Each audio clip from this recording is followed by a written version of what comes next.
Welcome students हम लोग अपनी unit 3 classification of the elements and periodicity in the properties उसके बारे में पढ़ रहे हैं।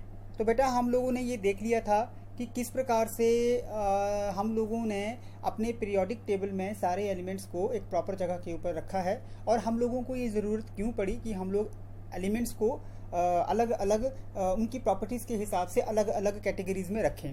तो अब हम बात करेंगे कि किस प्रकार से जो हमारा आज का मॉडर्न पीरियोडिक टेबल है, आधुनिक पीरियोडिक टेबल है, उसकी डेवलपमेंट हुई। ठीक है, तो हिस्ट्री पढ़ते हैं हम लोग पहले की जो पीरियोडिक टेबल हमारा कैसे डेवलप हुआ। तो बेटा सबसे पहले लेवेजियर नाम के एक साइंटिस्ट आए जिन्होंने एलिमेंट्स को दो कैटेगरीज में बांटा, एक बोला मेटल्स और दूसरा था नॉन मेटल्स। लेकिन उन्होंने ये जो क्लासिफिकेशन दी थी वो क्लासिफिकेशन काफ़ी ज़्यादा इंफॉर्मेटिव नहीं थी, वहाँ से ज़्यादा इन्फॉर्मेशन हम लोगों को नहीं मिली। इसलिए और ज़्यादा और साइंटिस्ट आए और उन्होंने कोशिश की अपनी तरफ से कि एलिमेंट्स को उनकी प्रॉपर्टीज़ के हिसाब से क्लासिफाई किया जाए, उनको रखा जाए। तो सबसे पहले हम लोग आज बात करते हैं डायबोराइनर ट्राइएड्स की। ठीक है, कि डायबोराइनर कौन थे और किस प्रकार से उन्होंने पीरियोडिक टेबल को जो हम आजकल देखते हैं, यूज़ करते हैं, ठीक है, उसकी डेवलपमेंट हुई। 1817 में एक जर्मन साइंटिस्ट जॉन डायबोराइनर थे। उन्होंने एलिमेंट्स को कैसे डिवाइड किया, उन्होंने तीन तीन एलिमेंट्स का एक ग्रुप लिया और उन ग्रुप्स को नाम दिया गया ट्राइएड्स, जैसे कि नाम से पता लग रहा है ट्राई।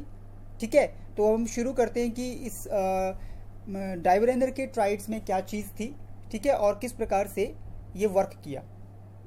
स्टूडेंट्स, पीरियोडिक टेबल की हिस्ट्री में डायबोराइनर के जो ट्राइएड्स हैं जो हम लोग अभी पढ़ रहे हैं, वो एक शुरुआती दौर था जब कोशिश की गई थी कि किस प्रकार से हम एलिमेंट्स को ऑर्गेनाइज करें, एक प्रॉपर जगह पे रखें, एक जैसी प्रॉपर्टी वाले एलिमेंट्स को। 1829 में जर्मन केमिस्ट जॉन वोल्फगैंग डायबोराइनर ने ट्राइएड्स नोट किए अपने हिसाब से। उनके हिसाब से पीरियोडिक टेबल में ट्राइएड्स हैं और उन्होंने ये देखा कि उन ट्राइएड्स में जो तीन एलिमेंट्स आ रहे थे, अब ट्राई है तो तीन एलिमेंट्स आएंगे, उनकी प्रॉपर्टी सेम थी। उन्होंने ये भी देखा कि जो दूसरे एलिमेंट्स थे जो कि उन ट्राइएड्स के बाद आते थे, वहाँ पे क्या था कि उन ट्राइएड्स में जो बीच वाला एलिमेंट था वो अपने एंड मेंबर से बिल्कुल डिफरेंट था। ठीक है बेटा, तो यहाँ पे हम लोग देखते हैं एग्जाम्पल के तौर पर the atomic weight and density of the central element. Suppose तीन एलिमेंट्स हैं ए, बी एंड सी, तो जो बीच वाला एलिमेंट था उसका एटॉमिक वेट और उसकी जो डेंसिटी थी ट्राइएड में, वो बिल्कुल किसके मैच करती थी। जैसे ए और सी को जब उन्होंने डिवाइड किया, डिवाइड करने के बाद उसका मीन निकाला, तो जो आंसर आता था वो आंसर जो था उस बीच वाले एलिमेंट के एटॉमिक नंबर के बराबर आता था। और मॉडर्न पीरियोडिक टेबल में तीन ट्राइएड्स थे एलिमेंट्स के। ठीक है, in adjacent species either consecutive period, rows में भी थे और ग्रुप्स में भी थे, यानी कि कॉलम्स में भी थे। आगे देखते हैं हम लोग। ये कुछ एग्जांपल्स आपको स्क्रीन पे दिखाई दे रहे हैं ट्राइएड्स के। ठीक है बेटा, यहाँ पे आप देखिएगा तीन तीन एलिमेंट्स का एक ग्रुप बना है। जैसे ये तीन एलिमेंट्स का ग्रुप है, ये तीन का है, ये नेक्स्ट थ्री का, ये नेक्स्ट थ्री का। और इस प्रकार से उन्होंने देखा कि पीरियोडिक टेबल में तीन तीन ग्रुप्स एलिमेंट्स का ग्रुप्स बना और उनको नाम उन्होंने दे दिया ट्राइएड्स। अब मैं आपको एक एग्जाम्पल से क्लियर करता हूँ कि ट्राइएड में था क्या। यहाँ पे देखिए, सपोज हम लोग ये ट्राइएड ले रहे हैं लिथियम, सोडियम और पोटेशियम का।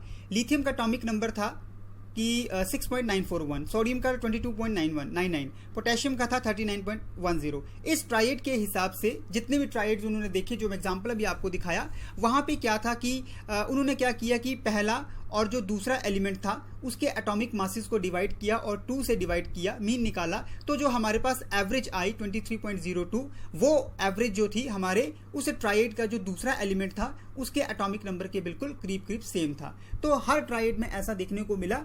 तो इसी को कहते हैं लॉ ऑफ ट्राइएड्स या डायबोराइनर ट्राइएड्स बोलते हैं। Thank you students.